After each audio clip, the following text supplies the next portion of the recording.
Remember the Lion Country Safari?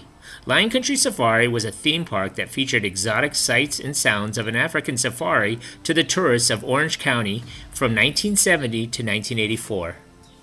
Welcome to Eric C. Productions. If you are new to my channel, please hit that subscribe button and hit that notification bell so that you get notified of my latest video that are posted daily. If you're a returning subscriber and viewer, thanks for watching, and now back to the program.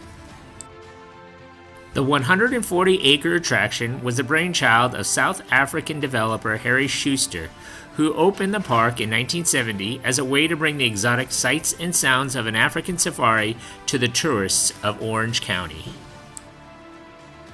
Visitors paid to drive their car through a 4-mile African wildlife preserve trail as the animals roamed nearby, providing an up-close and personal zoological experience. Visitors entering the park saw the sign that said, "No trespassing, violators will be eaten." The sign marked the entrance to Lion Country Safari, a commercial wildlife park just off the San Diego Freeway, 30 miles south of Los Angeles. And if the implication of the sign provokes even a tiny shiver of apprehension among Sonic of those who drove their cars through the park, at $3.25 per adult, it will have achieved the purpose its creators hoped for, that of generating a kind of excitement that no other type of animal exhibit can offer. Lion Country Safari was a 480-acre drive-through park where, from the safety of their cars, one could have spent an hour or more viewing free-roaming lions, rhinoceroses, antelope, cheetahs, ostriches, and other animals in what often amounted to an eyeball-to-eyeball confrontation. Convertibles were prohibited for obvious reasons, but their owners were not excluded from the park. Air-conditioned safari jeeps were available for rent at the front entrance. How many other theme parks can you think of where a visitor can actually rent a jeep for the tour? Renting a stroller or a wheelchair, but renting a jeep? Really? The safari park featured about some 100 uncaged lions, along with several hundred other wild animals. The most famous resident of Lion Country Safari was an aging circus lion from Mexico named Frazier.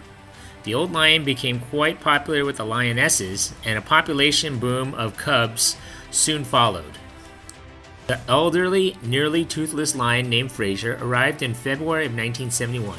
The old cat's tongue dangled from one side of his mouth, and he had trouble walking. He may not have been much to look at as far as we humans were concerned, but the lionesses saw him differently. There was a population boom of lion cubs at the park. Frazier's sorry visage adorned t-shirts and other park souvenirs. Frazier sired 35 cubs until his death in June of 1972 at 17 to 20 years of age, equivalent to a human age of 85 to 100 years. Frazier's amorous accomplishments inspired the 1972 PG-rated movie Frazier the Sensuous Lion, even though the aging Lothario wasn't much to look at. One Irvine family once said that an antelope had chewed on the car door handle, and an ostrich that pecked at our car windows. The adults thought it was great, better than a zoo because you don't have to walk and you don't come out all tired.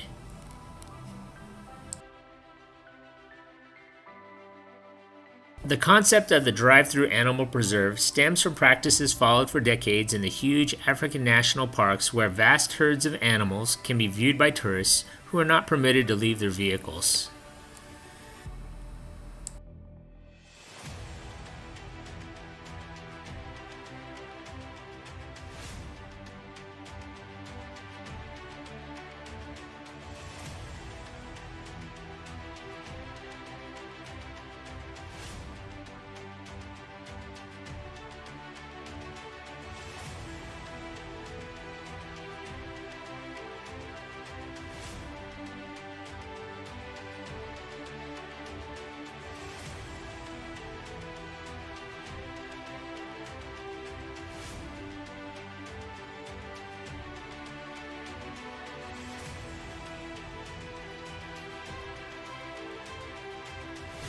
The complex consisted of a road through the animal compounds, shops, restaurants, pedal boats, a miniature railway, imitation African village scenes, a boat ride, and an entertainment area. Along the safari route, the rolling land was divided into sections where lions and cheetahs were kept apart from other game by hidden moats and fences. Gates were attended by armed guards who permitted automobiles to travel from one section to the other.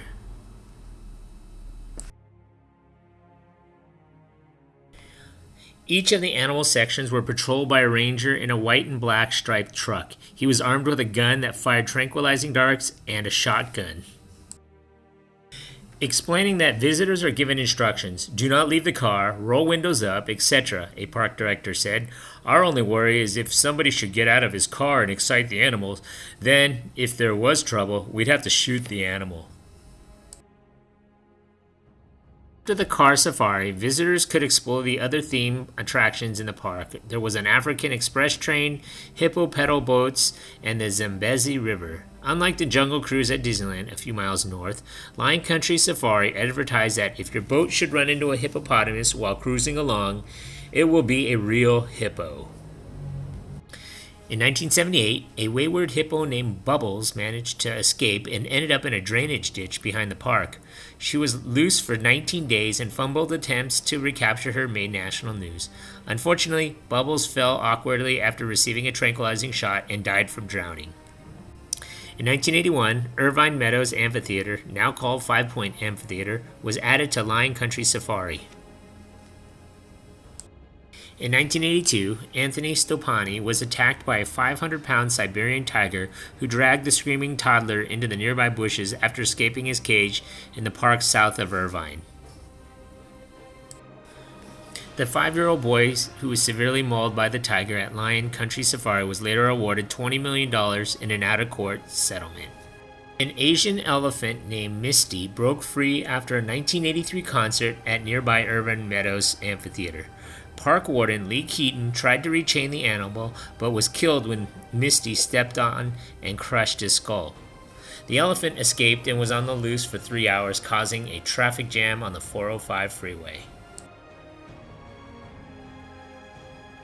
In 1984, park officials phased out the 100-acre animal preserve due to falling attendance, rising insurance costs, and bad publicity over the previous couple of years.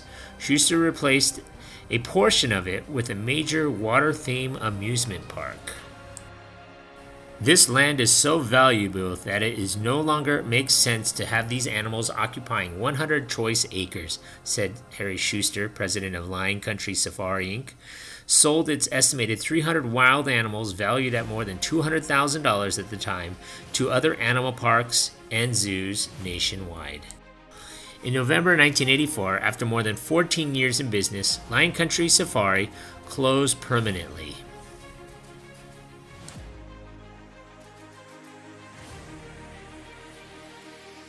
In 1986, part of the former safari camp became Wild Rivers Water Park. The water park operated until September 2011. Surprisingly, the so valuable land that was once the drive-through safari remained undeveloped for decades.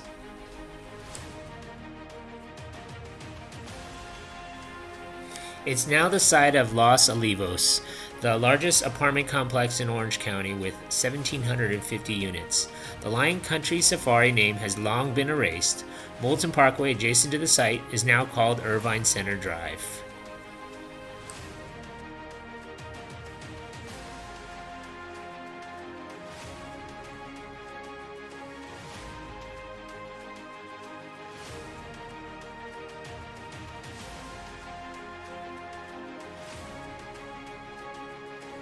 Hey, you just watched my video. Thanks for watching.